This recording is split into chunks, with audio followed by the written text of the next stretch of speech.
صلى الله على سيدنا محمد وعلى آله وصحبه أجمعين. رب اشرح لي صدري ويسر لي أمري واحلل عقدة من لساني يفقه قولي. اللهم أرنا الحق حقا وارزقنا اتباعه وأرنا الباطل باطلا وارزقنا اجتنابه.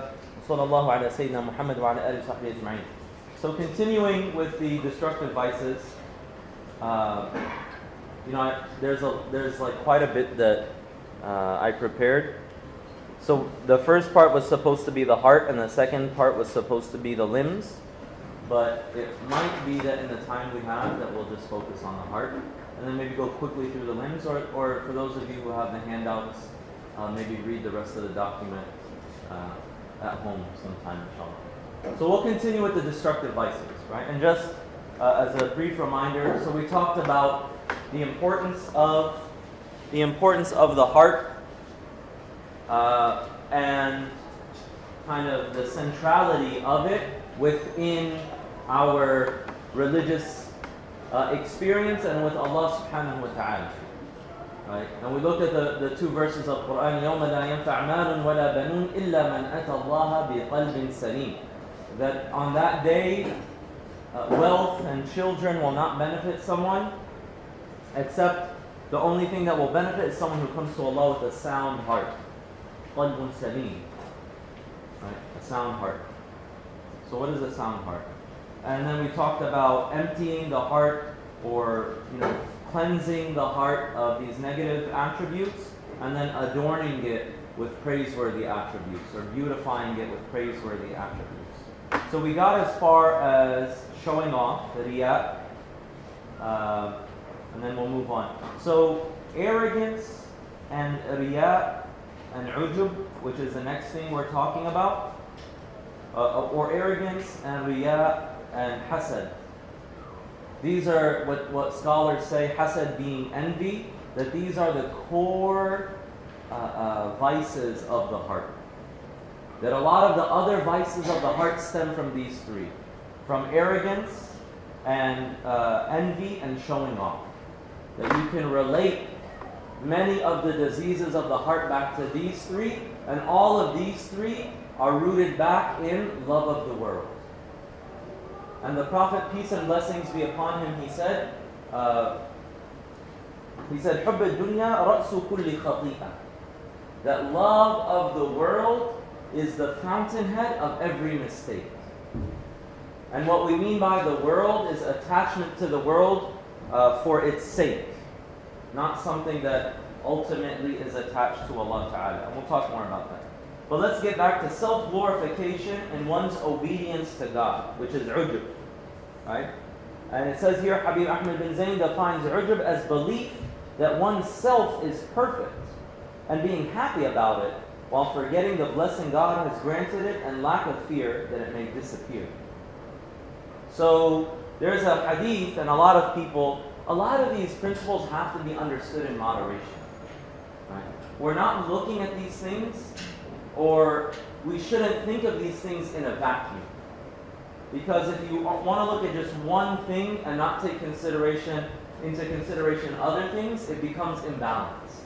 But when we're talking about these things, we're trying to point out certain things and then apply it in a holistic method. So when we're talking about, ujub is just like, you're impressed with yourself.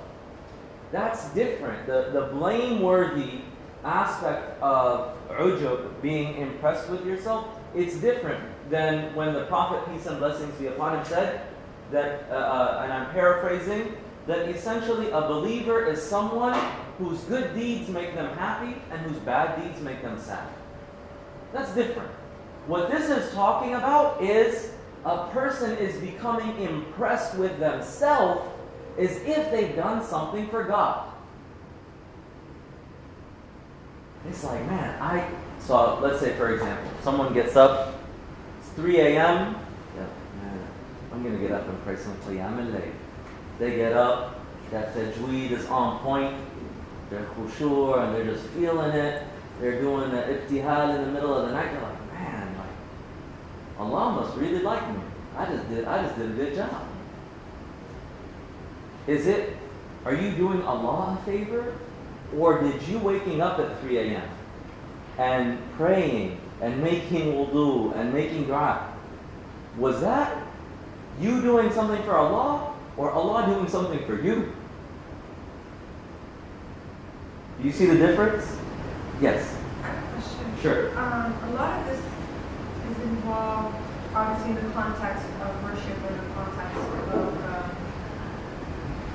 of rituals or Okay. Mm-hmm.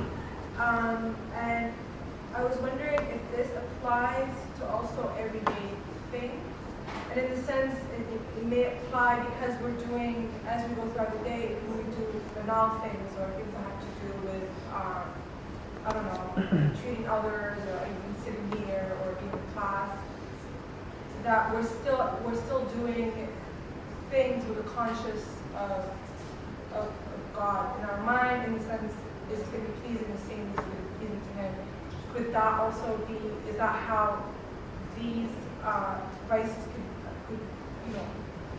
would they apply to those situations as well? So would they apply to situations of everyday things, like that are beyond sort of the realm of quote unquote sacred? Yeah. So can you give me like an example? Like,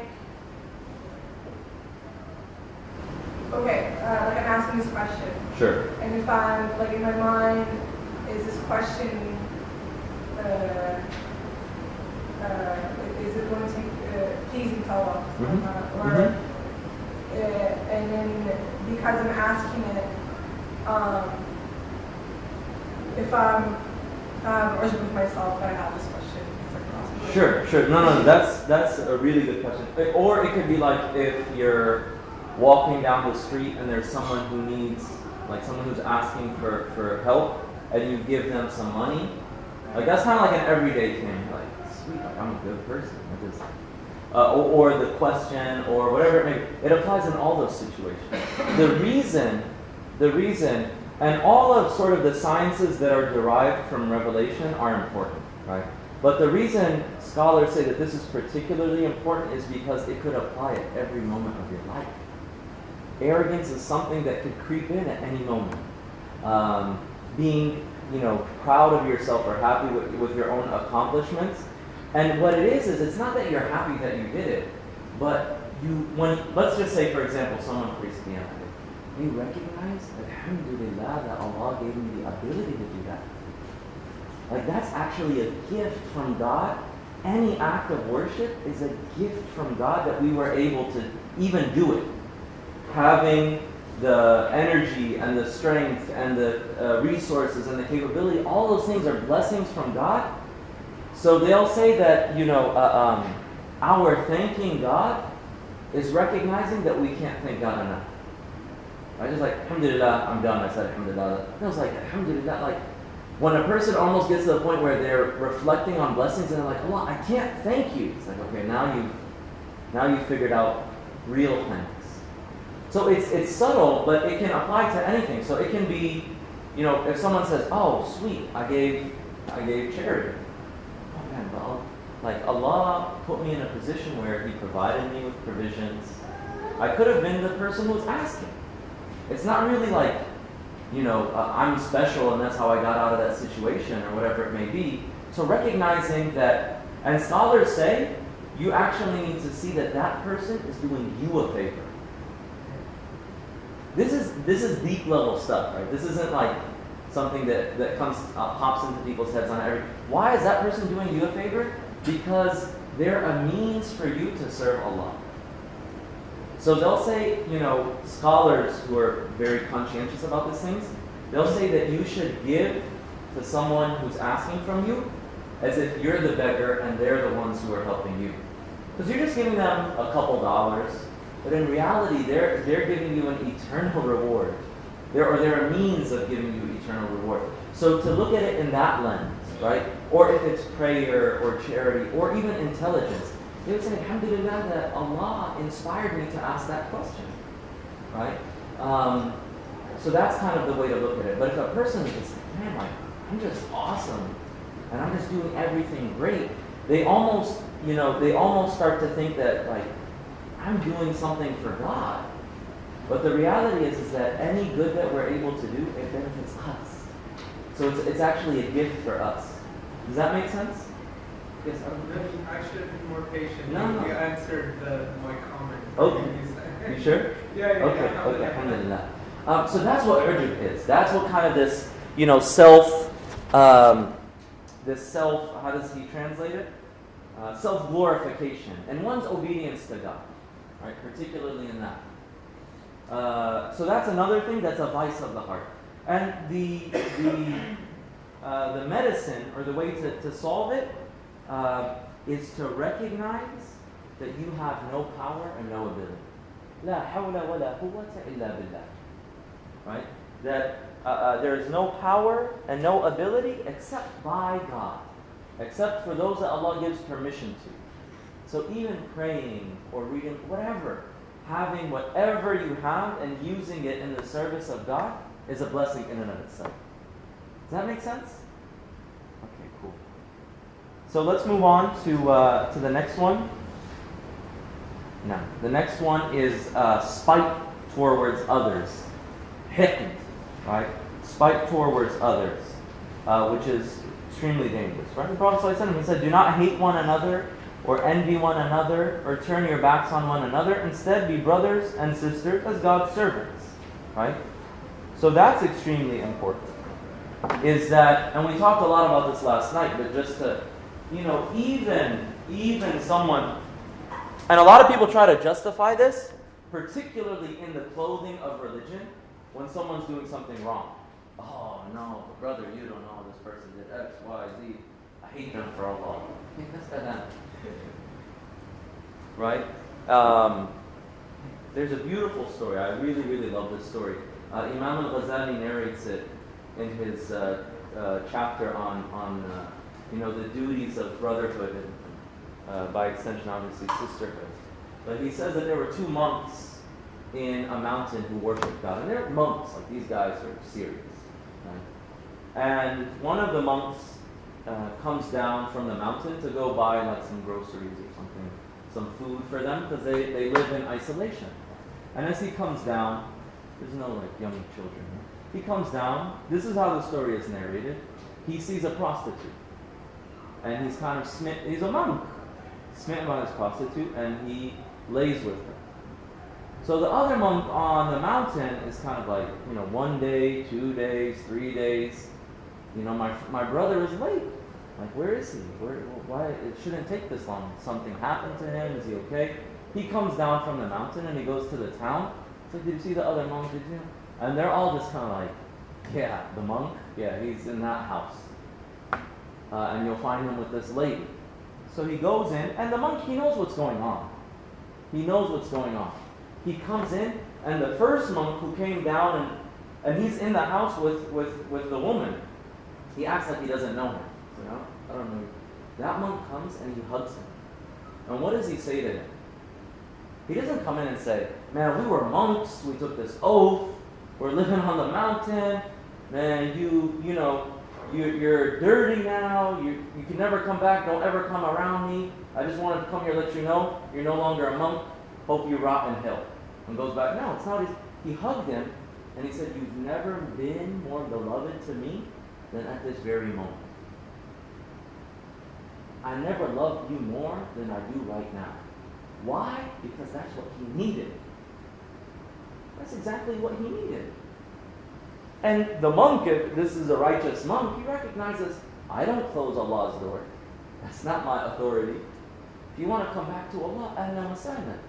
And I'm going to do whatever I can to make that easy. So he showed him love.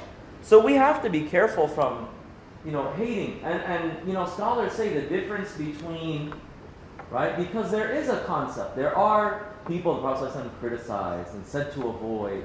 And there are people that,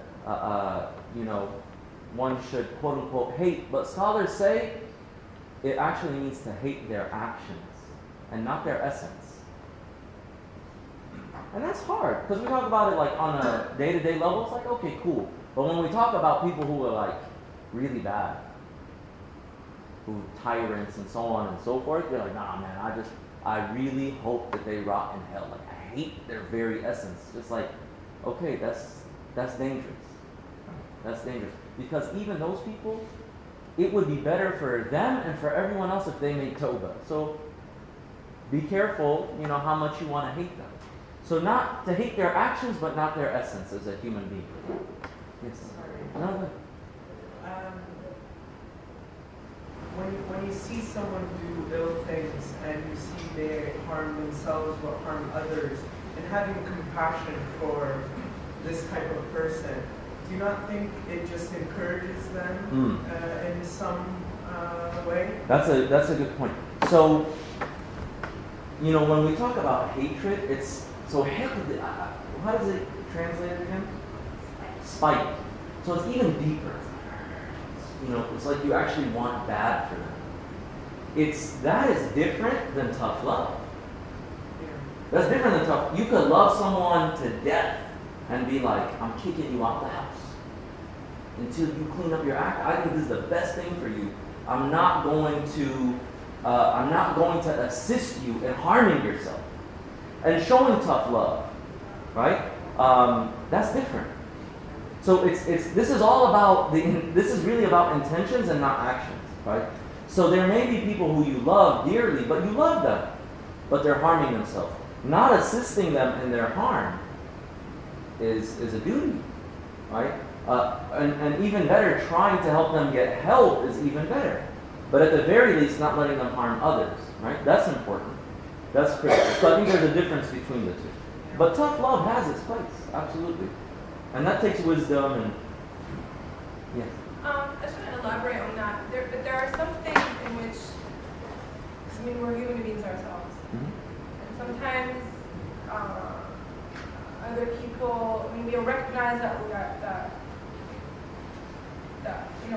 what they're doing or what their actions are harming not only other people, but they're harming us as well. Mm-hmm. And sometimes it's not beneficial for either us or them to even be in contact. Sure. So Sure. taking distance or even avoiding or not. No. That's listen. Within Islam, you never have to put yourself in harm's way unnecessarily, right? And if there's someone who, let's just say that there's someone who harms someone significantly, and it's like one of those things that's like, this is kind of like, I'm gonna pray for them, I want good for them, but other than that, I don't want to be involved with them. This doesn't necessarily mean like I have to be chummy with everyone. And it's like I have some really serious pain that you've caused me, but I gotta act like we're best friends. No, right? That's not what it means at all. The point is that not to harbor spite for people. Even those who caused us harm, you don't have to be close with them. You don't have to see them. But you say, oh Allah, I hope that they change for the better. And I hope that they don't ever harm anyone else that way. And I hope that inshallah, maybe whatever happened to me, maybe, it's a means of drawing closer to you, or you're going to raise me into paradise. I don't want it to happen to anyone else. Change that person. Grant them a sincere repentance, or at the very least, protect people from their harm. And this also, I think we're going to get to talking about back. I don't know if we're going to get to talking about backbiting, because it's one of the limbs. It's the speech and tongue. But you can warn people about other people's harm. That's not bad. So if someone says, yeah, so-and-so, I'm going to go into a business deal with him. It's like, listen, man, that person's not, you don't want to trust them. And it doesn't mean you hate them. It's just like, I'm just giving you sincere advice. Like, we're not meant as Muslims to be gullible fools that get taken advantage of all the time. This is a principled decision or a principled effort not to hold hatred in one's heart for other people. That doesn't mean that you're not wise in dealing with them. It doesn't mean that you have to put yourself in harm's way, or that you bring up old wounds by being around someone unnecessarily. No, not at all. But to be balanced and to recognize in my heart, I don't want harm for them, right? And I want, inshallah, and it's actually better in this world and the next if Allah grants them a tawbah. If Allah grants them repentance and their life changes, that's better for everyone. Them, and it saves them from other people being harmed. I'll give you an example from the Prophet, peace and blessings be upon him. Look at what happened in Taif. When the Prophet goes to the city of Taif, And the Prophet said, he did nothing to them. He came and he said, I have revelation, worship the one God, so on and so forth. They stoned him. They had the sort of the children and the people in their community that they looked down upon go and stone him. So much so that blood was dripping, that his sandal was stuck to his foot, from how much blood had dried up. And he would kind of, either fall, and they would pick the Prophet back up and throw more stones at him. What's that? And this is a messenger, this is the beloved of Allah. You mess with the wrong person. And then the angel comes and says, okay, say the word, they're all gone. The Prophet it's not about his own nafs. He said, no, this is about getting the message to people. And the Prophet said, I have hope that maybe from their children will come people who will worship Allah. Don't destroy them. Wow. Right? If there was ever a good reason to Allah, I didn't do anything to them. All I said was I just said what you told me to say, and they went an extreme form of harming me. Yeah, get rid of them. Prophet said, he didn't hate them for them. They don't know what they're doing. But maybe, inshallah, Allah will guide their children. And I don't want them to die. Look at the Prophet, he's not just thinking about them, he's thinking about generations to come. So maybe their children will be guided. And alhamdulillah, that's exactly what happened. 10 years later, the whole place is Muslim. So that's kind of what it talks about. But he didn't say, no, I'm going to go back and let them harm me again. No. He said, all right, I got the message. You don't want to listen? I'll go somewhere else. So it's different. Does that make sense? Cool. Let's move on to the next one. So that's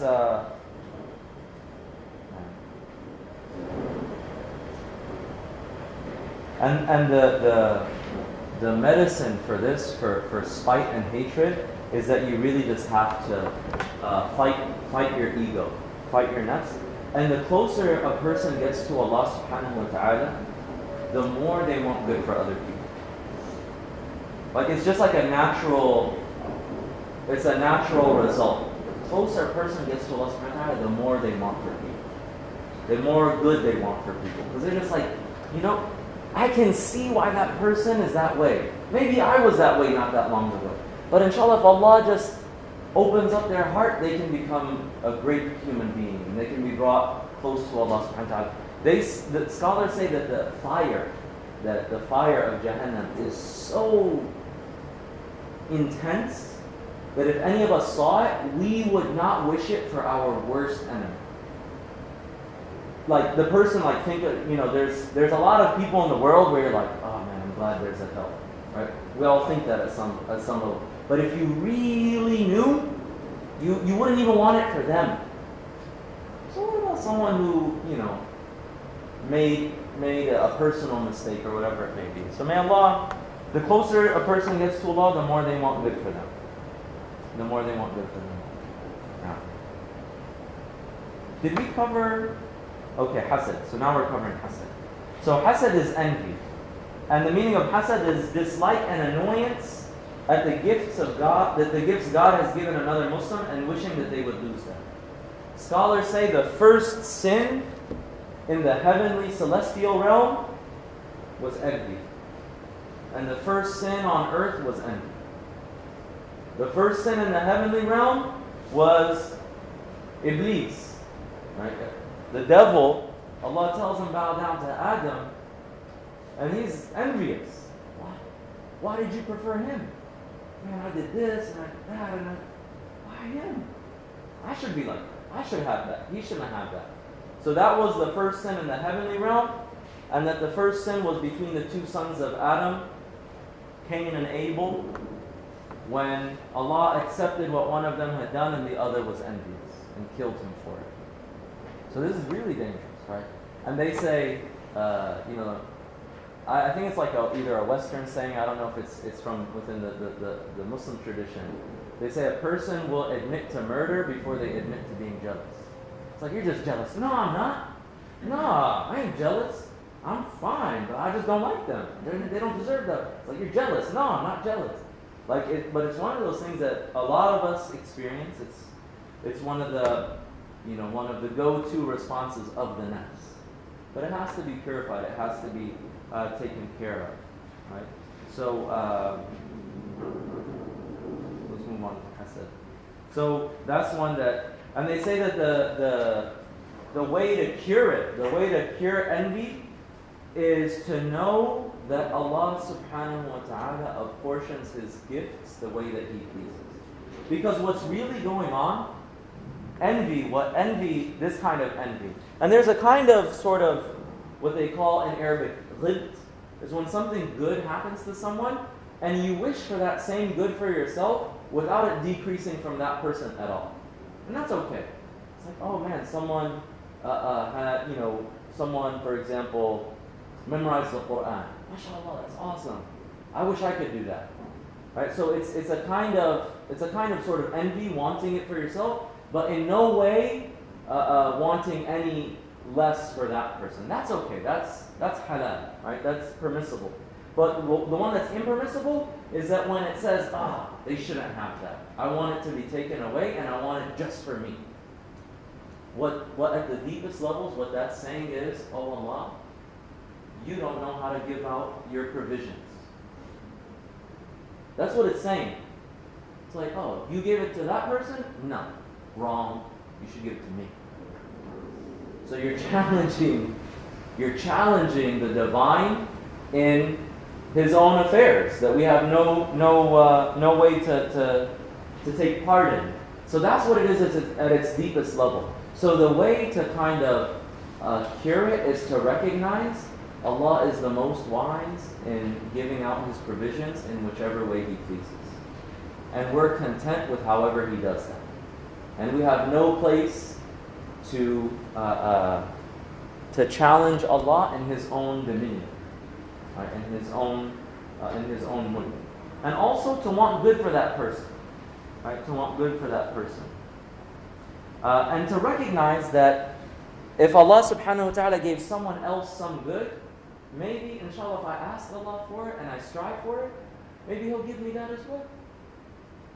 Recognize, that's the thing, as human beings, it's like the amount of good, we always look at it as like, because we're living in a limited realm, right? It's limited, right? There's only so many, jobs out there that people are going to get. There's only so many cars or whatever people get jealous about. There's only so much out there, and if they get it, it lowers my chances. But when you recognize, hold on, Allah subhanahu wa ta'ala is not limited. Allah doesn't say, okay, I have 1,000 things to give out, I'm only going to give it to 1,000 people. It's like if Allah gave everyone everything they ever wanted, it wouldn't decrease from His treasure troves one drop. If He gave us everything we ever wanted, it wouldn't decrease from the treasure troves one drop. And the even worse form is when people start to think like paradise is limited. Right? People start to be like, I don't think that they're going to go to paradise because that's going to really mess up my real estate possibilities when I get there. I'm only going to have like 1 million square kilometers. It's like Allah's generosity is vast. And don't try to limit it for others or for yourself. Recognize that if Allah subhanahu wa ta'ala gave someone else some good, inshallah they can give me that good. And it doesn't have to decrease from anyone. Like they say if you blow out someone's candle, it doesn't make your candle burn brighter. But it's like, no, I don't want them to have it. Allah subhanahu wa ta'ala is most wise. Alhamdulillah, Allah gave that person. And then we were talking about this yesterday. And then make dua for them. May Allah increase them in it. May Allah bless them in it. May Allah subhanahu wa ta'ala give them, goodness, protect them from any loss or any harm. And then you tell your nafs, you don't control me. Keep those kinds of thoughts to a minimum. Now, the next one after envy is persistence in disobedience of Allah. Persistence in disobedience of God. This is a huge problem because they say that no major sin is big with repentance. So someone might be like, oh man, I did this huge thing. Allah's never going to forgive me. No, that's not right. No massive mistake is truly massive with repentance. And no small mistake or no small sin is small if a person keeps on doing it. Right? So the whole point is to really try to rectify oneself, big or small. If the problem is big or small, to try to rectify oneself. So, al-israr, persistence in disobedience of God. That we have to recognize, even though we all have flaws and mistakes, and some are easier, or some habits are easier to break than others, that we have a responsibility to work on everything that we can. And start, first things first, right? If you look at everything that we have to change all at once, it's like, oh, I can't do it. But first things first, prioritize. But don't just be like, you know what? I'm praying 5 times a day, so I can do this other sin, and it's not that big of a deal. No, you can't look at it that way. You can say, I'm praying 5 times a day, and inshallah, I'm going to break this other one too. This other thing that I need to break, or this other responsibility that I need to do. Or it's like, I pray 5 times a day, I can backbite. Come on, I pray. Yeah, inshallah. No, you can't backbite. There was a lady in the time of the Prophet who used to fast and pray at night. But she would harm her neighbor. She would be mean to people. Prophet said she's in the fire. You have to leave. And there was a woman who didn't do a whole lot of extra prayers. But she was nice to people and took care of her neighbor and was generous. Prophet said she's in paradise.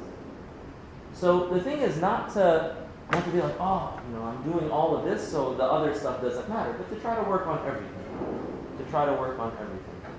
Another one is miserliness over things that God has made compulsory for you. And this particularly pertains to zakat.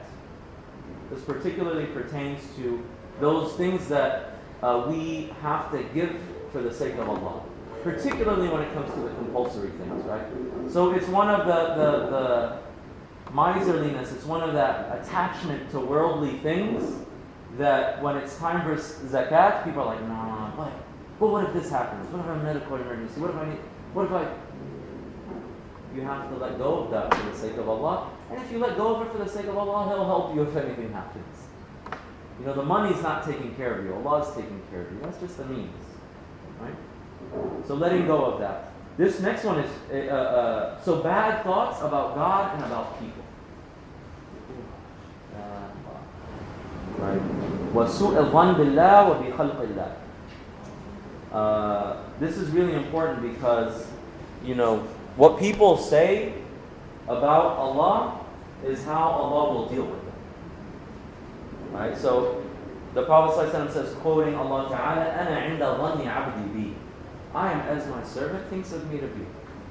So if you think Allah is good, He's going to be good to you. All the good in the world will manifest. But a'udhu billah, if someone wants to think bad, then that's what's going to manifest.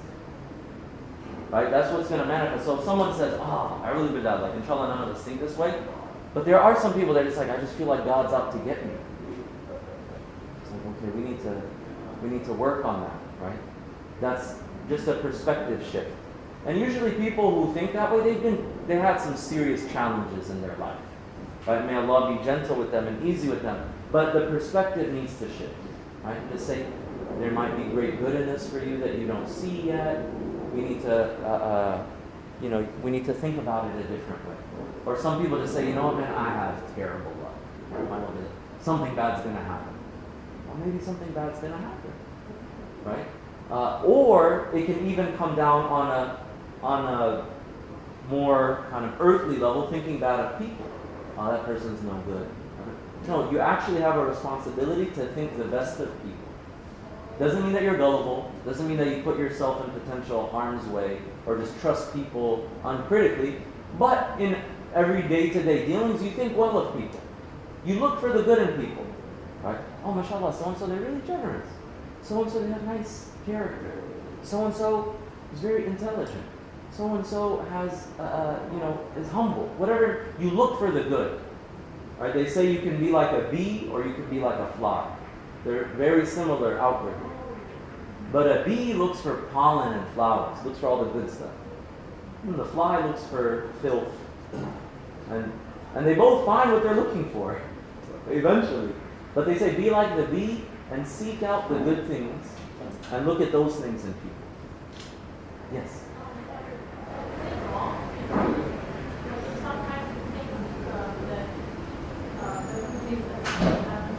Can you speak a little bit louder? Is it wrong for us to think that maybe Allah is just punishing or trying to teach me when I get something? Well, that might be a little bit different, right? To say, you know what?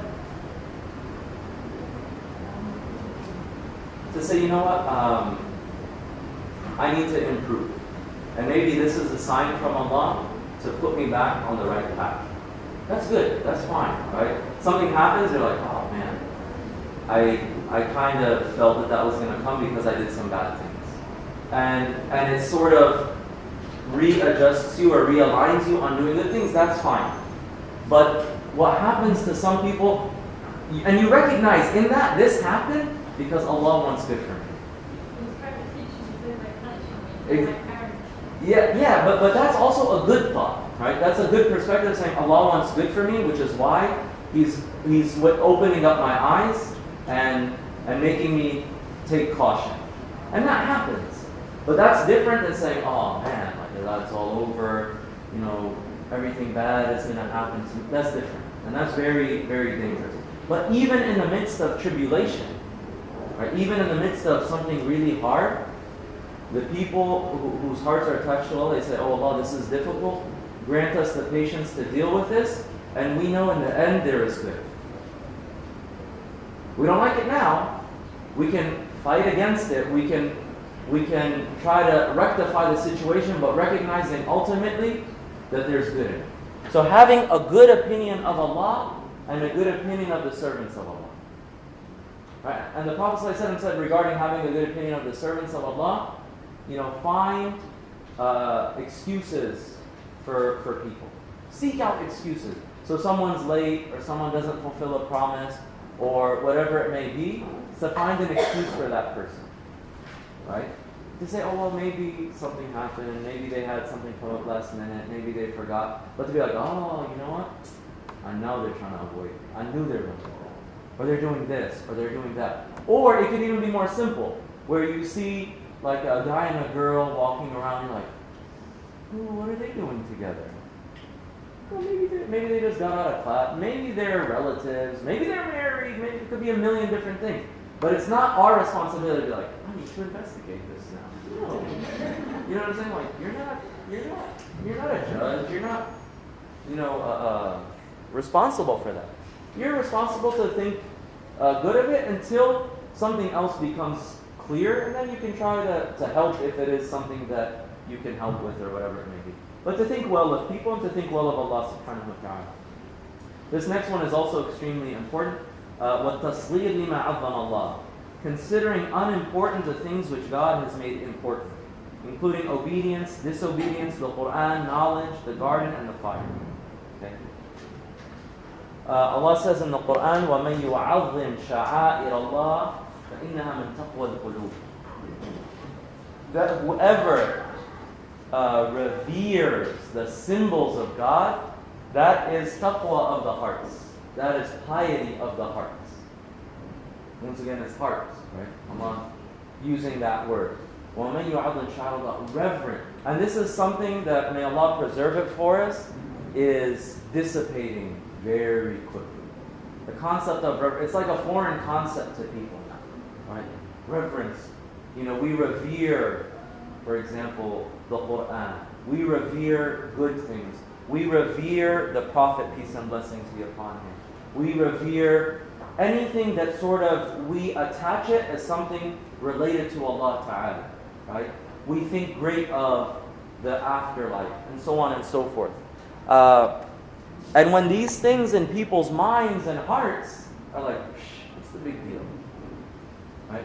Then we're losing something really massive. Right? You can show all the outward signs of piety, but if you don't revere, this is something I saw with my own eyes, and it really, I felt like someone stabbed me. It's like, oh my God, what just happened?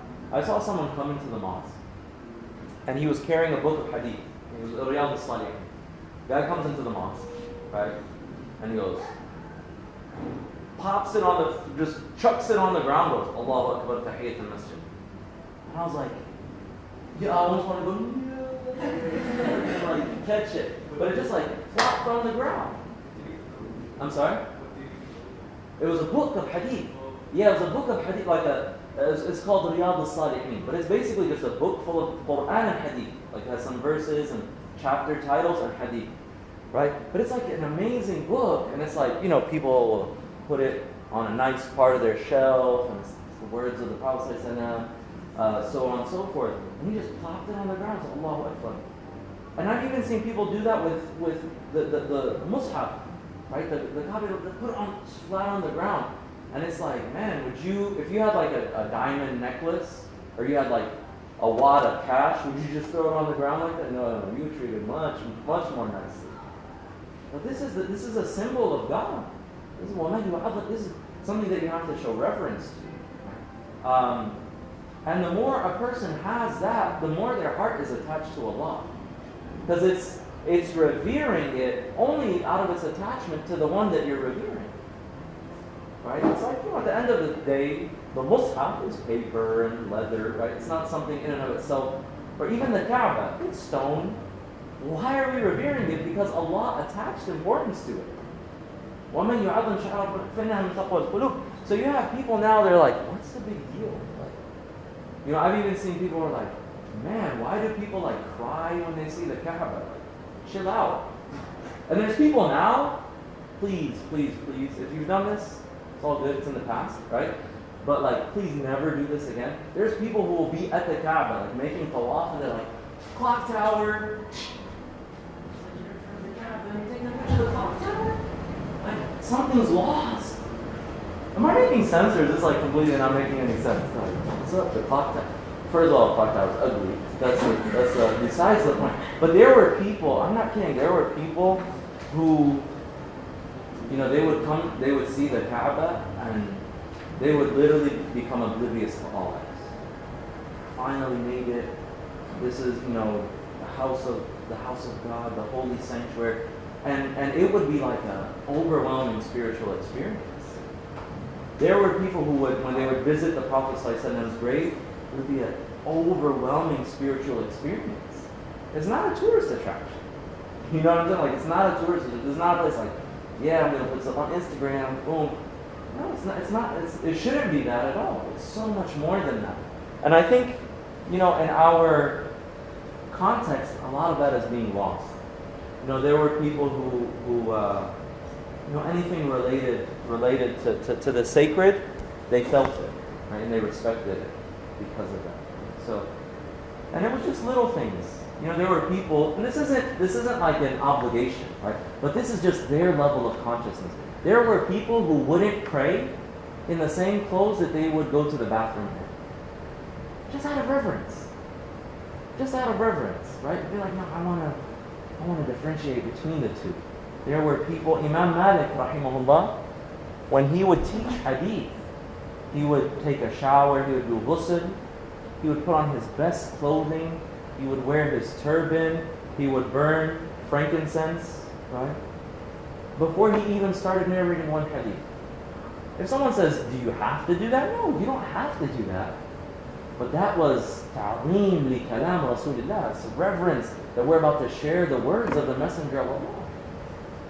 And it had an effect on people because of that conscientiousness, right? Because of that. So I think you pointed out that it's not an obligation to have spent time. But at the other extreme is, do we need to observe some limits when it comes to reverence? I mean, is there an extreme that we need to avoid when revering or when associating or attaching ourselves with a particular symbol of the word extreme, whenever something is reaching an extreme, in anything, it should be avoided. Like, what we are going for always is the moderation and the balance. The middle way. Like, Islam literally means the middle way. So any extreme. If it's an extreme of, let's just say for example, because this is something I've heard as a criticism, that someone has a mushaf in their house, right? And they'll put the mushaf, at like the highest point in the house, and they revere it so much that they won't read it. It's like, no, I can't touch it. It's so special. It's so. I'm just like, no, but I mean, when you're holding it, I saw a guy. I'm not kidding. I saw a guy like a couple weeks ago reading Quran in the masjid. I'm just trying to show you how he was sitting, right? So he was sitting cross-legged, right? And he had the Mus'haf literally right here, and he was like, he was on the floor, and he was just like, I was like, can you like lift it up? Can you hold it in your hands at least? It's not like, Mother Goose's fairy tales. Like, this is the book of Allah, right? And there were people who, when they would read the Quran, they would hold it at eye level. When they would put it back, they would put it back respectfully. You don't like toss the Quran or whatever it may be. But then if it's at such a level where it's like, oh, I can't even touch it. I can't even look at it. It's so special. No. Or revering someone so much so that it's like, I can't function around this person or ask any questions. No, that's an extreme. So generally the principles extremes are to be avoided. Right? And the opposite extreme is bad. It's like, what's the big deal? It's all the same, man. What's the big deal? That's another extreme. Did you want to follow up? Yeah, yes. The thing that I was coming up to was when it's not an obligation, it's really hard to define rules for that. Well, it just takes learning. For that, because what you just talked about, Imam Malik, there are people who would go to measures which are more extreme than that. And then it's sort of becomes hard for an objective observer to differentiate whether, is this an extreme or is something more than an extreme? Where do you define an extreme? So that's a very good question. Generally speaking, the more one learns, the more they are able to identify what was considered normative and practiced by the Prophet and his companions and righteous people. And there might be things that we consider extreme that they actually didn't consider extreme. They're like, okay, we have to readjust our own criteria. But that comes with knowledge, and that comes with asking. And a person shouldn't do something that they're uncomfortable with or they don't understand, right? So if everyone is, let's just say, for example, someone's like, listen, I'm going to read some ahadith, I'm going to take a shower, and you're just like, why are you doing all that? And then they explain it to you, it's like, okay, that makes sense. I don't need to do all that. Or if they even explain it, you're like, I still feel like that's extreme. You don't need to do it, right? Faris, and then, yeah. I wanted to ask, from the Arabic verse it says, ومن يعظم شعائر الله فإنه من تقوى القلوب. Okay, maybe فذلك من تقوى القلوب. I think it seems to me that it contains two meanings at the same time. On the one hand, it's basically saying that that person who is exhibiting magnification of Allah's symbols, this is a symptom that he has taqwa. This is a sign that this person has taqwa in his heart. Mm-hmm. So it's in essence saying that this is the effect of a person having taqwa. And on the other hand, maybe you can also understand from it that if you do this, then you might attain taqwa in your heart. So which one is the cause? So basically, do you fake it till you make it, or do you take it to when you see someone doing this as a symptom that, as a symbol that this person actually has something in his heart of taqwa? Yeah, that's a good. I think it goes both ways. It's a sign and it's a means, right? So if someone says, "Oh, this is a Mus'haf," and they're just reading it, and they're like, "Oh yeah, I'm supposed to kind of read it a little bit higher and hold it respectfully." That might not be their first natural response, but then them doing that is a sign that they're purifying that level and they're increasing in reverence, right? So fake it till you make it is a part of it. Another is that some people, once it could be something that Allah gives them first, or it could be something that's acquired, right? It could be something that's acquired.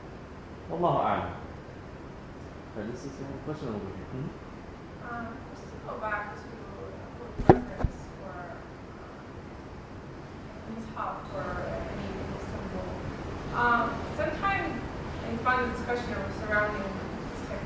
form of waswasa. Like I would hate to go about my day sort of keeping my wahi guidelines to waiting to the second. I know there's certain things that are the norm, but I don't know. Sure. So what I was sharing were just examples, Yeah. but the principle of reverence is important, right? So it might apply to different people in different ways. But what we're trying to sort of, like, let's just say, for example, and I think a more important, as the Imam himself describes, is like, man, what's the big deal with like smoking weed? Not that big a deal. It's like, hold on, like, if it's something that might be displeasing to Allah and is a sin, like having reverence is recognizing that this is actually a very serious issue. You see what I'm saying? So what I was trying to just highlight is the need for reverence. The need to recognize, ta'aleem ma 'azzama Allah.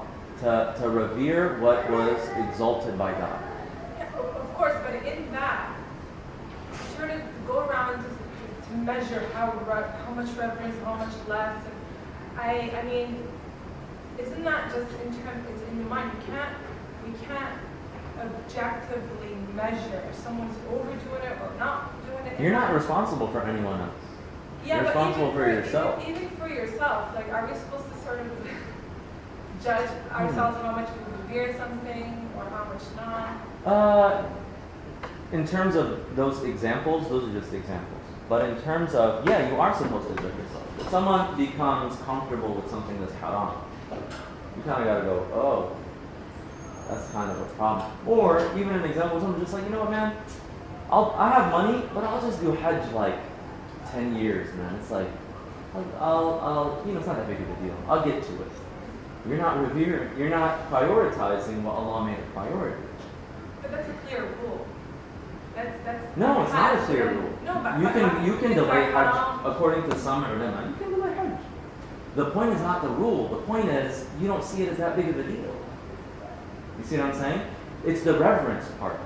And this is all heart stuff, so it's not like you have 70 reverence points. You pass. You know what I'm saying? Like, it's all kind of like between you and Allah and you doing your best, right? But definitely it shouldn't lead to sort of like waswasa, right? But just as an example, even something like being good to one's parents, that's a sign of reverence, right? These are all related things. Loving the Prophet is a sign of reverence. Different people are going to express their love in different ways. That's fine, right? Or you don't all have to cry the first time we see the Kaaba, right? But it should be like, you know what? I'm here. Ramadan is a perfect example. We all kind of like switch up things for Ramadan. It's like, it's Ramadan. It's a beautiful thing. Like, everyone's just like, listen, Ramadan, there's certain music I'm not going to listen to. I'm going to switch up my schedule a little bit. And we all kind of are inspired to have more reverence, right? I think that's probably a better example of just kind of relating it back to that. And the point is not to lose reverence for those things that, the most important thing is not to lose reverence for those things that Allah has honored, right? What's the big deal? Like, why is Ramadan special? It's just a random month, 9th month. The 8th month is the same, the 10th month is the same. What's the big deal? No, Allah attributed some importance to it, so we have to give importance to it. Does that make sense? So I think that might be a better, maybe the examples I used weren't the best, but I think that might be like a better example. Just revering what Allah has honored. Okay? MashaAllah. I really underestimated how long this would take. I thought we were going to get through like 10 times as much. MashaAllah. But it's good, alhamdulillah, like, as long as we're learning and engaging, that's the most important thing. Okay? The garden and the fire, right? That's another thing. So there's even,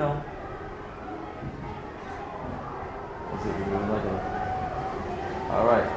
Allahumma salli ala Sayyidina Muhammad. All of these are acts of disobedience and will lead to one's destruction. In fact, some of them lead to one entering into the state of kufr, disbelief. Right? If they're that, I think Canada won another gold medal or something in the Olympics. Say it, inshallah. Let's go on a little bit. Should we go on to virtues of the heart? I don't even. The virtues are essentially much of the opposite of what we talked about. So I think it'll be easier to go through, and then we'll just end there. Yes, sir. I want to add something for Yes. Yes. I think the examples were great, and I think the confusion might be, and correct me wrong, it's kind of related to Faris's question, where there is the reverence being a sign of one's state, which is the taqwa, which is expressed, let's say the person who climbs in the Kaaba, that's a sign. And where there is that minimal outward reverence that should be observed whether one feels it or not, let's say the minimum reverence with the Quran, the minimum reverence in front of the Kaaba, not taking pictures, even if one doesn't have that, then one expresses it. And the reverence of let's say, if you replace the word taqwa with a lover, right? Someone who's in love, and that we cannot blame that for the love, and that even where the extremes are okay extremes. So we cannot blame Bilal radiallahu anhu for leaving Medina when the Prophet passed away. And that goes to the poem which we already talked about the Majnun of Layla who's kissing the walls out of his love, because it reminds him of Layla. We're not going to ask anyone to kiss the walls. Yeah. Right? But if someone is kissing the wall and that's a sign of his actual love, maybe people are going to blame him because they don't know, but Majnun knows that his love is true. So it's kind of, and that applies to everything, the inward and the outward, right? We don't have khushu', but we at least can stand in a proper way. But our khushu' might become so strong that we start weeping in prayer. And I think there's a minimum adab to keep that reverence, to create that reverence. And there's a sort of level that we cannot do unless we have that really in our heart. We're not going to kiss the wall if you don't have it. And if that happens, we're going to realize that this is a sign of some sort of taqwa, love, and reverence.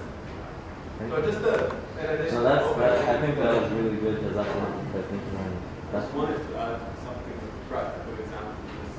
Just about what just happened right now. I think Kansas won the gold medal, right? Probably. Some Olympic event and they won the gold medal. Yesterday I was at work and there was the hockey game going on. And basically for some reason, the manager or at least the vice president, he said that basically everyone can take off and go watch the game in the cafeteria, which is something that in the environment that I work in, it's impossible to happen. Now the people who did not go you're looked down, right? Like you're like, why? Because it's Canada. There's ta'aleem. I was ta'aleem of hockey, right? You don't watch hockey, right? And it's like, are you crazy? Right? And also the person who did go, the first person sitting right in front of the TV, it's signifying that that person has he has so much attachment to that game, to that whatever, right? And so it's like, and people are expressing their love for that identity, for that just the game that unites the nation in a certain way. And so, and the people who did not really watch and really don't care about hockey felt guilty about not being there. And you can find people in the back rows, like, and obviously they don't care about hockey, but they're there, right? Partly because they don't want to go back to their desks, but also because they don't want to be viewed as the person who's like, I don't like hockey. I mean, it's weird not to like hockey. It should be weird for a person to put the Quran on the floor. It should be weird. It should be like a person walks into the Kaaba and doesn't get affected in their heart. It should be weird. It signifies that the person has something lost. I just want to add to that because that's a brilliant example. Because I'm a student of religion, and when we study, we actually consider hockey as a national religion. Canada has made, especially Quebec has made religion such like a private matter. Something you sort of do once a week and you put it in a box and you put it away. That, and this is in scholarly terms, that hockey occupies that space, and it's actually considered in terms of its structure, in terms of its fans, as a religion. So I think that was a perfect example.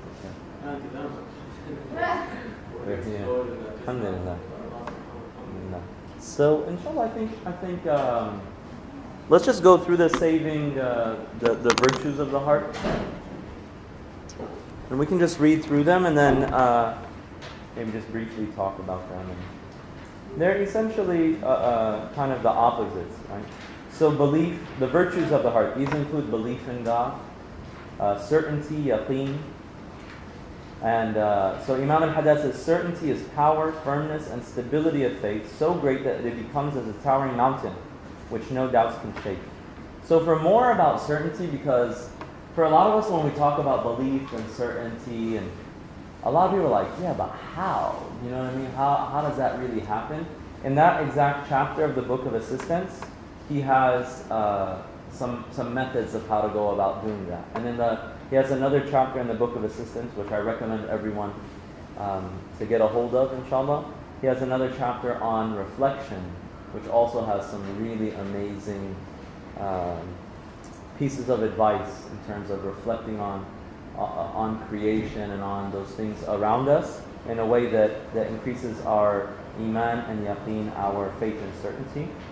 Next one is sincerity, ikhlas. We talked about that. Ikhlas is basically the opposite of what like riya was when we were talking about showing off. And ikhlas is really doing things purely, or as purely as possible, and working towards more and more sincerity and doing things for the sake of Allah. And so much so that if no one ever heard about it, it's all good. Allah knows about it.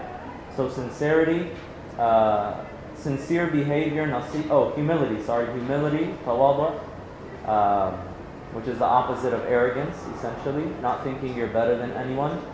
Sincere behavior towards the Muslims, being sincere, wanting good for Muslims specifically, and wanting good for everyone. Generosity, which is like the opposite of miserliness. Keeping a good opinion of others, right? Keeping a good opinion of others, we talked quite a bit about that. Just looking for the good in them. And it's a sign, your heart is a lens. Your heart is a lens, that's really what it is, right? And what you see in other people is oftentimes a reflection of what's within you. Oh, they must be trying to do X, Y, and Z. Yeah, because you're assuming that because you have a potential for that. Maybe if you were in their shoes, that might be what you would do, or what you would think. So you have to be careful. And they say, Al-Jameel yara kul shay jameel. That a person who is truly beautiful sees everything as beautiful. They see, if they're good, it's all good. Oh, mashallah. Right? I had a friend of mine who was like that. I would be like, man, you know, I would kind of try to get nasiha from him. I wasn't like publicizing my own sins. But I would be like, you know, his name was Adnan. Like, Adnan, you know, I got this problem, but mashallah. I'm like, mashallah what, dude? He's like, man, the Salihin, they always complain about that. I'm like, I'm not from the Salihin. He's like, oh, the Salihin never think they're from the Salihin. I'm like, man, I can't win with you. Right? But that was just a reflection of who he is. I'm like, man, mashallah. So, you know, it's a reflection of who we are, more so than anything. And if someone starts to see, oh, this is what they're trying to do, they're hiding this or they're hiding that, it's like, well, unless you have clear proof of that, maybe it's a reflection of what's within you. Right? And not to be gullible, not to let people take advantage of you. If someone is going to require your trust, inquire if they're deserving of that trust. Otherwise, have a good opinion of people. Honoring the rights and sacred sites of God. Right? We talked a lot about that. And there's the verse there. Whoever reveres the shara'i of God, وَمَنْ يُعَظِمْ شَعَائِرَ اللَّهِ فَإِنَّهَا مِنْ تَقْوَى الْقُلُوبِ. Truly that is from, or فَذَلِكَ مِنْ تَقْوَى الْقُلُوبِ. I need to double check that. Gratitude for the gifts of God, including Islam, obedience, and all His other gifts. That's the opposite of ujb. That's the opposite of self-glorification. Oh man, I deserve all that. I did all this on my own. No, you're great. Even faith. You know, it really saddens me when people like look down upon others, even look down upon non-believers. It's like, what did you do to really think that Allah would put that iman in your heart? Do you really think like you deserve that? You earned it? It's a gift. And what you should feel is, if it's good and you feel that goodness, you should want it for everyone. Say, inshallah, you know, Allah will give them good. Or at the very least, they might not even know. They might not even know the truth of it. So why should I judge them and want bad for them? And obedience and all. Steadfastness, sabr, in trials such as sickness, tests, the death of loved ones, loss of possessions, and the rule of people. Consistency in sabr, another kind of sabr, in obedience to God, and patient avoidance of disobedience. This is hard, but this is a virtue. Ooh, patience, right? Patience is something that's very, very, very difficult. Right? Very difficult. La ilaha illallah. But to recognize that even in times of hardness, the Prophet ﷺ said, "Ajaban li amri al-mu'min." Wondrous, it's amazing, the way of the believer. The matters of the believer are amazing. How so? They're all good. And the Prophet ﷺ says, but that's only for the mu'min. It's only for the person who's at a state of, firm belief. If something good comes to them, some ease reaches them, they're thankful. Alhamdulillah, it's from Allah. And if some difficulty reaches them, they're patient. And there's good in that from Allah as well. It's rewarded. Patience is rewarded. And patience is not a passive act. Patience is an active act. It's not passive. You're not just like, okay, I'm not going to do anything and be patient. You have to think about it. La ilaha illallah. Inshallah, good will come from it. I'm going to be strong. I'm going to get through this. And no matter how hard things are, it will always end. فَإِنَّ مَعَ الْعُسْرِ يُسْرًا. At some point, the hardship will come to an end. And ease will follow. In some way, shape, or form. So there's always something to hope for. The end is always coming at some point. And may Allah subhanahu wa ta'ala bring that for all of our brothers and sisters and all people who are facing difficulty, inshallah. Another one is confidence about one's provision, rizq. Recognizing Allah is taking care of it. This one's a hard one, especially I think in our society. Oh, but how am I going to pay the bill? How's this going to happen? What if? وَمَا مِن دَابَةٍ فِي الْأَرْضِ إِلَّا عَلَى اللَّهِ رِزْقُهَا. There's no animal in the earth except that its provision is provided by Allah. It's Allah's responsibility to give that provision. So to have, firm conviction that it's going to reach you. Yes, did you have a question? When patients is the only option have that work, would this be considered active? When it's the only option? Yeah, Yeah. So even in that kind of situation, let's say if patience is the only thing you could do, then inshallah it's rewarded as patience. But there's also if it's patience with even that patience has to have adab. Even if there's no other way out, there's the way out through dua and so forth. But if someone is spiteful of the qadr of Allah, then that's not patience. Even if they have nothing that they could do. Right? So it's still sort of an active reminder that, فَصَبْرٌ جَمِيلٌ, inshallah Allah is going to bring the faraj. And it's connected always to Allah Ta'ala. Right? Because for some people, and may Allah be gentle with us, right? For some people, the challenge might take them the opposite direction. So we have to be careful. Dislike of the dunya, the temporal world. And it doesn't necessarily mean, dislike of everything in the world, but recognizing that this whole abode, all of this is temporary. And disliking it so much so as it taking you away from the remembrance of Allah. Because the dunya, it is a distraction, right? I know I wanted to go and see what they were all kind of yelling about. I was like, is it, Canadian Spring going on out there? I don't know what's going on. But then it's like, no, we got to do what we got to do, right? And that's a distraction, and there are priorities. So not letting the illusory, aspects of the world make you lose sight of it as a harvesting ground for the akhirah. Hostility towards the nafs, the lower ego, and towards the shaitan. Recognizing that inna nafsa la'ammaratun bis-su', that your nafs is going to incite you towards bad things. And those bad things are all the things that we just talked about. Greed, envy, right? Wanting certain things for yourself that might not be in your best interest, and so forth. And being hostile towards its suggestions and disciplining it, and towards the shaitan. Lastly, love of God, His messenger and His companions, His family, the second generation of Muslims, and the righteous ones. This goes back to when we were talking about reverence of the symbols of God. Loving the messenger of God. Loving the messenger of God sallallahu alaihi wasallam is part of loving Allah. Right? Because He's the one that Allah subhanahu wa ta'ala chose for us. And He is our prophet. Loving all of those connected to Him. Right? His family. Right? His noble family. And that's something that we have to revive. The love of His family sallallahu alaihi wasallam. And in the Quran it says, the Prophet says, I don't ask you for any reward except that you show love for my family. Love for his companions. Right? The fadl, right? The virtue of the Prophet's family and the virtue of his companions are all coming from the same source. His virtue. They're virtuous by nature of connectedness to him, sallallahu alaihi wasallam, and his connectedness to Allah subhanahu wa ta'ala. And the second generation of Muslims, so that generation as well, and the righteous ones. Right? Love of the salihin. There's certain people, whether they're knowledgeable or not, there's certain people you see they have like a nur on their face. Right? It could be a relative, it could be this old auntie in the masjid, they just have a lot of nur on their face.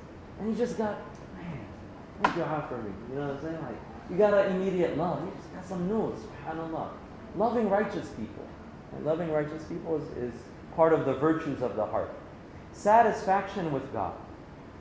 Satisfaction that, when the Prophet ﷺ, after Ta'if, when he was making the dua, he said, oh Allah, people are harming me and I don't have a place in their eyes and things have become very difficult, so on, so on, so on, and so forth. But if you're not angry with me, I don't care. If you're okay with me, then I'll deal with all of this other stuff. So that contentment with Allah, dependence on God, tawakkul, and other acts of the heart are obligatory and save the heart. Right? So these are all, ways that we adorn our heart. Right? And it's adornment in many different ways. And these are ways that once we've, cleaned out the heart from those negative qualities and adorned it with beautiful qualities, now Allah subhanahu wa ta'ala will put something in there, inshallah. Right? And the potential and the possibilities are endless. Right? The potential and the possibilities are endless. So inshallah, if a person strives, right, and works hard, and this isn't easy. This isn't easy.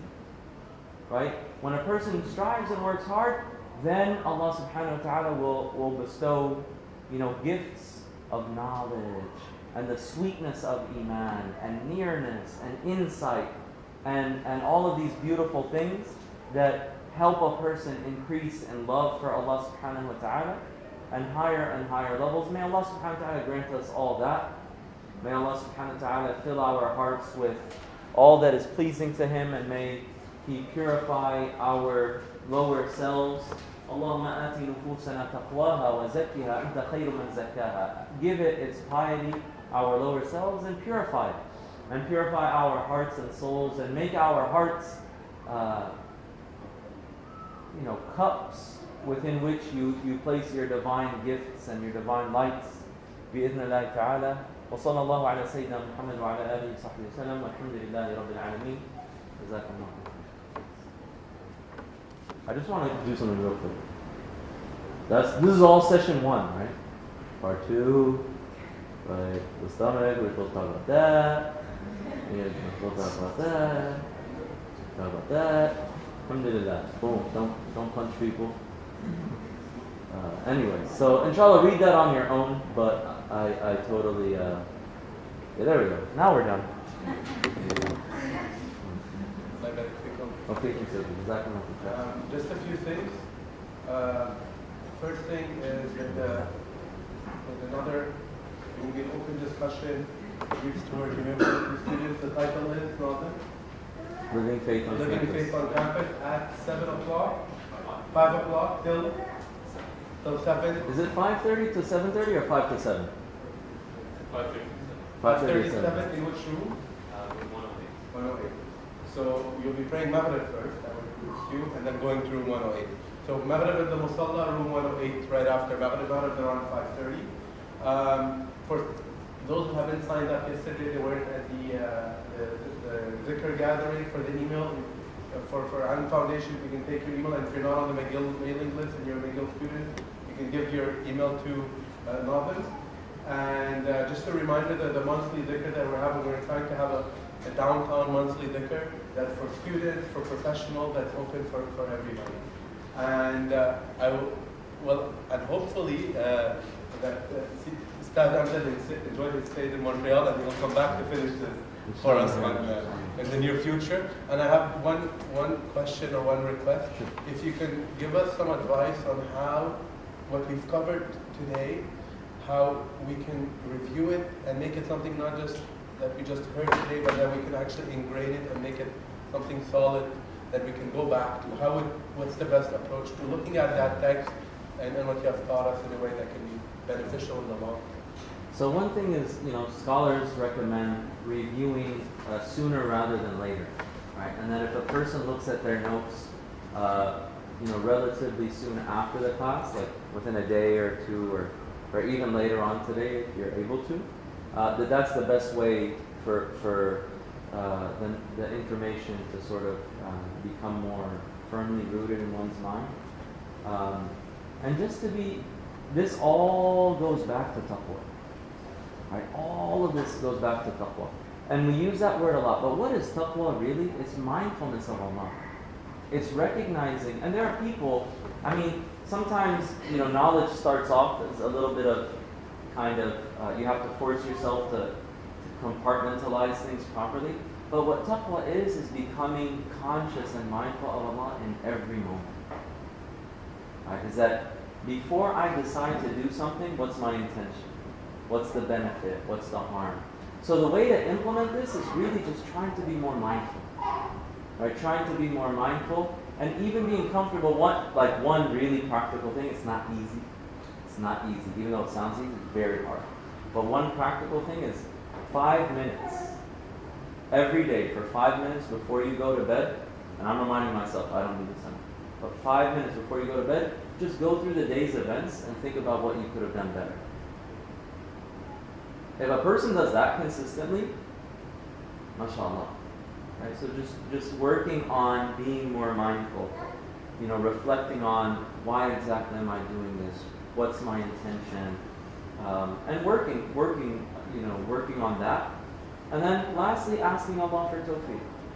Like, Allah, I can't do this. But asking Allah, for assistance and to give you, to give us all, inshallah, His grace, then things become easier and doors open, inshallah. Someone already said something about this. I hope that's helpful.